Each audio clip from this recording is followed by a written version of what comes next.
السلام علیکم ورحمۃ اللہ وبرکاتہ۔ آپ سن رہے ہیں قرآن ورڈ بائی ورڈ، ایک خاموش آواز جو دلوں تک اللہ کا نور لے جانے کا ذریعہ بنے گی انشاءاللہ، جہاں میں آپ کو قرآن پاک کا لفظ بہ لفظ ترجمہ سکھاؤں گی انتہائی آسان لفظوں میں۔ تو آئیے شروع کرتے ہیں قرآن پاک کی پہلی سورت سے، جس کا نام ہے سورۃ الفاتحہ۔ سورۃ الفاتحہ 7 آیات پر مشتمل ایک مکی سورت ہے۔ اس سورت کو ام القرآن، ام الکتاب اور فاتحۃ الکتاب بھی کہا جاتا ہے۔ رسول صلی اللہ علیہ وسلم نے سورۃ فاتحہ کے بارے میں فرمایا کہ اللہ کی قسم، اس جیسی سورت نہ تورات میں اتاری گئی، نہ زبور میں اتاری گئی اور نہ ہی انجیل میں اتاری گئی۔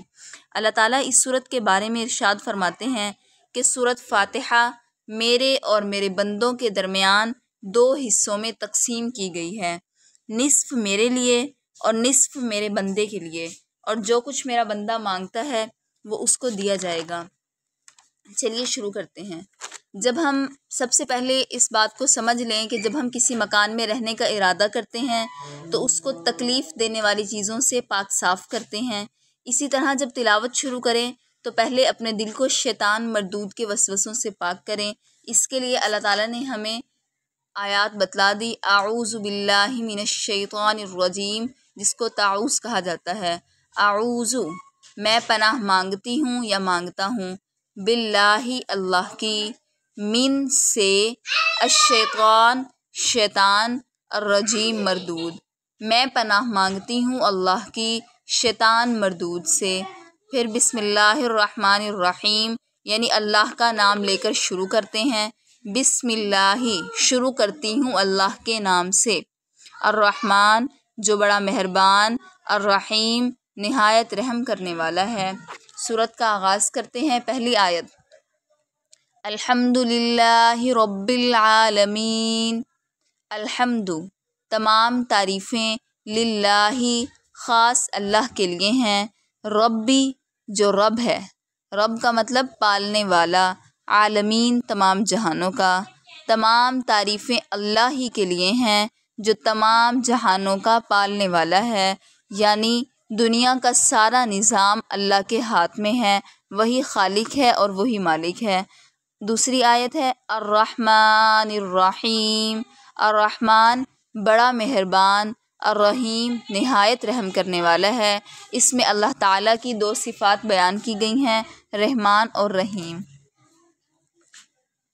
مالکی یوم الدین، مالکی، مالک ہے، یومی، دن کا، کون سے دن کا؟ الدینی، جزا کے دن کا۔ مالکی یوم الدین، روز جزا کا مالک ہے۔ روز جزا سے مراد قیامت کا دن مراد ہے، جس میں ہر اچھائی اور برائی کا، ہر جزا اور سزا کا فیصلہ کیا جائے گا۔ ایاک نعبد و ایاک نستعین۔ ایاک، صرف تیری ہی، نعبد، ہم عبادت کرتے ہیں، نون زبر نا کا مطلب ہوگا ہم، نعبد، ہم عبادت کرتے ہیں، و ایاک، اور صرف تجھ ہی سے، نستعین، ہم مدد مانگتے ہیں۔ ایاک نعبد و ایاک نستعین، صرف تیری ہی عبادت کرتے ہیں اور تجھ ہی سے ہم مدد طلب کرتے ہیں۔ اہدنا الصراط المستقیم، اہدنا، ہمیں ہدایت دے، الصراط المستقیم، سیدھے راستے کی۔ اہدنا الصراط المستقیم، یہ ایک جامع اور اہم ترین دعا ہے جو انسان کو سکھائی گئی ہے۔ دین اور دنیا میں صراط مستقیم کے بغیر فلاح اور کامیابی نہیں۔ اب صراط مستقیم کون سا راستہ ہے؟ یہ دین کا راستہ ہے، جس میں کوئی موڑ نہ ہو، جس میں اللہ تعالیٰ کے احکامات اور اس کی پیروی کا حکم دیا گیا ہو۔ اگلی آیت میں وہ راستہ بتلا دیا گیا۔ وہ کن لوگوں کا راستہ ہے؟ صراط الذین انعمت علیہم، راستہ ان لوگوں کا جن پر تو نے انعام کیا۔ اس کو لفظ بہ لفظ دیکھیں، صراط، راستہ، الذین، ان لوگوں کا، انعمت، انعام کیا، انعمت لفظ نکلا ہے انعام سے، انعمت، انعام کیا، علیہم، ان پر، راستہ ان لوگوں کا جن پر تو نے انعام کیا، غیر المغضوب علیہم ولا الضالین، غیری، نہ کہ، المغضوبی، غضب کیا، علیہم، جن پر، نہ کہ ان لوگوں کا راستہ جن پر تو نے غضب کیا۔ مغضوبی علیہم سے وہ لوگ مراد ہیں جو دین کے احکام کو جاننے پہچاننے کے باوجود ان کی خلاف ورزی کرتے ہیں، ولا الضالین، اور نہ ان لوگوں کا راستہ جو گمراہ ہوئے۔ اس سے مراد وہ لوگ ہیں جو جہالت کے سبب دین کے معاملے میں غلط راستے پر پڑ گئے اور دین کی مقررہ حدود سے باہر نکل گئے۔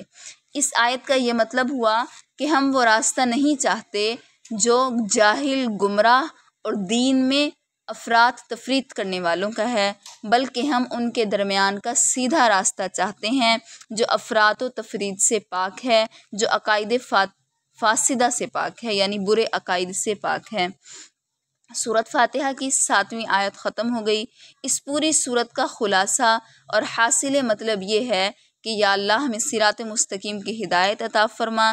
صراط مستقیم کا پہچاننا ہی سب سے بڑا علم اور سب سے بڑی کامیابی ہے، اور اس کی پہچان میں غلطی ہونے سے قومیں تباہ ہو جاتی ہیں۔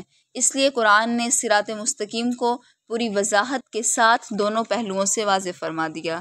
آخر میں اللہ تعالیٰ سے دعا گو ہیں کہ اس کے پڑھنے میں پڑھانے میں کوئی بھی غلطی اور کوتاہی ہو اس کو معاف فرمائے، اور آپ کو اور مجھے اس کے احکامات پر عمل کرنے کی توفیق عطا فرمائے، اور ہم سب کے لیے صدقہ جاریہ بنائے۔ اپنی دعاؤں میں یاد رکھیے گا۔ اللہ حافظ۔